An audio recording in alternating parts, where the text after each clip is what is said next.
Assalomu alaykum.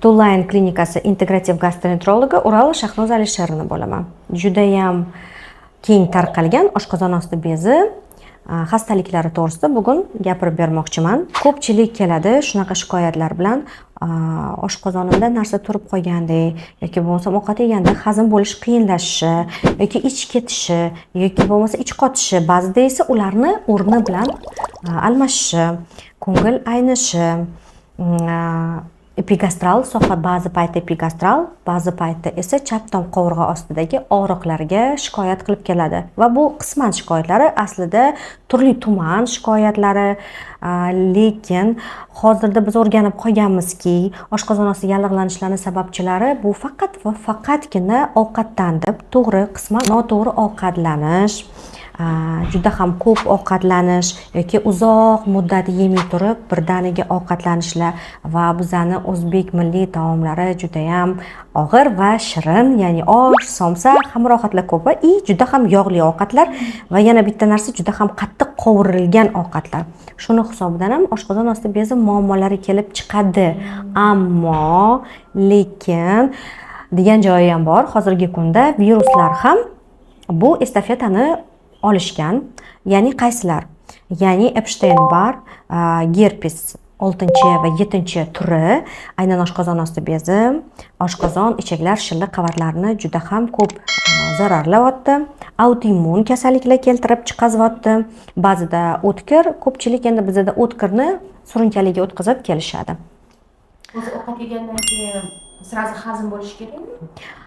Ovqat yeganda to'g'ri, srazu hazm bo'lmaydi. Ma'lum bir soat kerak, 2-4 soatgacha, lekin og'irlik hissi bo'lmaslik kerak va undan ko'proq soatga turib qolish hissi bo'lmaslik kerak.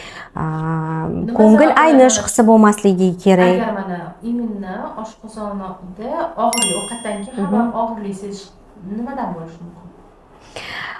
Oshqozonimizga ovqat tushganidan keyin ma'lum bir vaqtdan keyin oshqozon luqmasi, oddiy qilib tushuntiraman xalqimizga tushunarli bo'lishi uchun, oshqozon suyuqliklari bilan aralashadi, luqma hosil bo'ladi va bu luqma pastga ketadi va oshqozon osti bezi ingichka ichak o't qopidagi suyuqliklarni berib, u yerda hazm qilish jarayoni kechadi.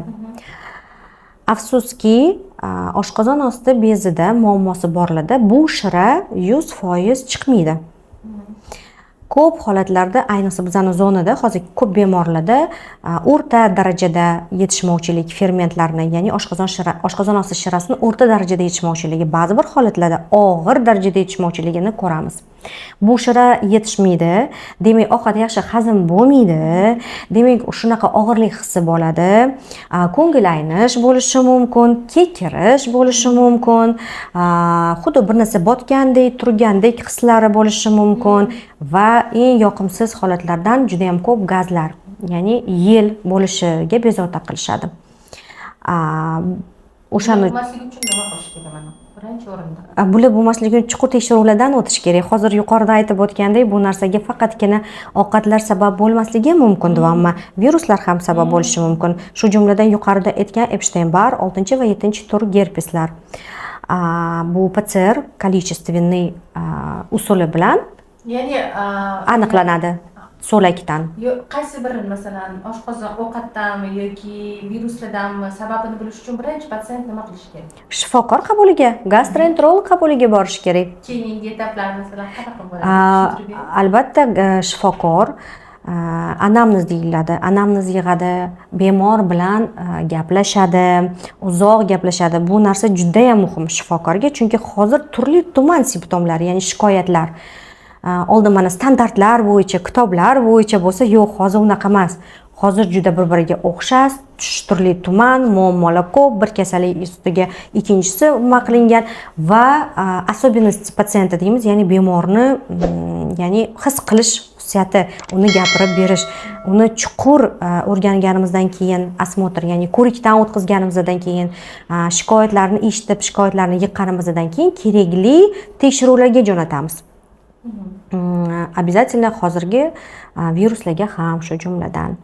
Nima uchun viruslarni takror va takror gapiraman? Chunki har safar aytvaman, hozir helikobakter juda yaxshi ustozimiz aytadida, yaxshi davolanganimiz uchun o'sha helikobakter pylori bakteriya yaxshi davolangani uchun ortga chekinmoqda. Lekin o'ringa virus zamoni bo'lgancha u viruslar kelib, shu ishni bundanda yomon ishlarni qilyapti oshqozon ichak tizimimizda, oshqozon osti bezda.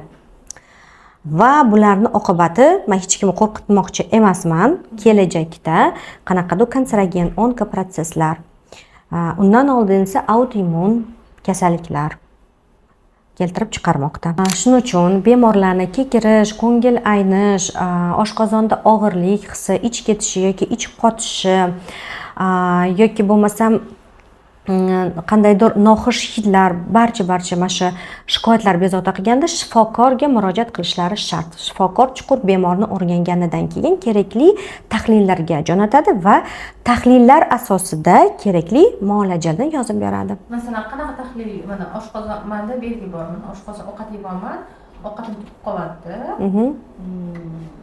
Qandaydir og'irlik hissi bor. Bu simptom, simptom bor. Sizni qabulingizga kelgandan keyin nima tekshiruvlarni berasiz? Masalan, qanaqadir UZD Albatta, UZD orqali jigar, o't qopi va oshqozon osti bezi ultratovush tahlillari orqali tekshiriladi. Qondan jigar fermentlari va qo'shimcha umumiy qon tahlillari beriladi. Va meni eng yaxshi ko'rgan tahlillardan biri bu umumiy axlat tahlili va pankreatichеская эластаза в калий deymiz. Axlatdan tekshiriladi. Chunki har holatda ham UZI to'liq oshqozon osti bezi to'g'risida ma'lumot bera olmaydi. Buni qon yoki bo'lmasam axlatdagi tahlillar orqali uni qanday ishlayotganligini bilamiz. Qanaqa topshirish kerak to'g'ri? To'g'ri topshirish ham bormi? Axlatni to'g'ri topshirish uchun ertalab steril idishga, maxsus idishlar aptekadan sotib olsa bo'ladi, topshirayotgan laboratoriyalardan olsa bo'ladi. Bor. Klinikalarda ham bor, klinikalarning o'zlari beradi, laboratoriya bor. Two-line klinikasida ham bu narsalar bor. Ertalab u idishni oladi va ertalabki axlatni ustki qismidan o'zini maxsus tayoqchasi bo'ladi. O'sha idishchada o'zini maxsus tayoqchasi bilan axlatni har xil joyidan, kamida 3-4 xil joyidan unitaz, ya'ni hech qayoqqa cho'pni tekkizmagan holatda axlatni ustidan olib, idishga solib 2 soat ichida, agar 1 soat ichida bo'lsa, undanda yaxshi tekshiruvga olib borish shart. Masalan, ichi qotadiganlar bo'lsa-chi? Juda ham zo'r savol. Ichi qotadigan bo'lsa, unda men ichni oldin shifokor bilan birga maslahatlashib, ichni yumshatib, keyin bu tahlilni topshirishni maslahat beraman. Chunki agar ich qotgan holatda siz bu tahlilni qilsa, mikroskopist, ya'ni mikroskopiyada ko'rayotgan va maxsus tahlillarni o'tkazayotgan vrach laborant sizga hech narsa ko'ra olmaydi. Buning uchun yumshoq shakllangan axlat bo'lishi shart. Shahboz Alisherda mana imенно gastroenterologga yiliga 1 marta kelib, shikoyati bo'lmasa ham, qanaqadir ozgina shikoyatlar, ba'zan qo'ylanib turadi, shunaqa bo'lsa, qanaqadir maxsus check-up eta olasizmi, shu topshirib, tekshirib yurish uchun?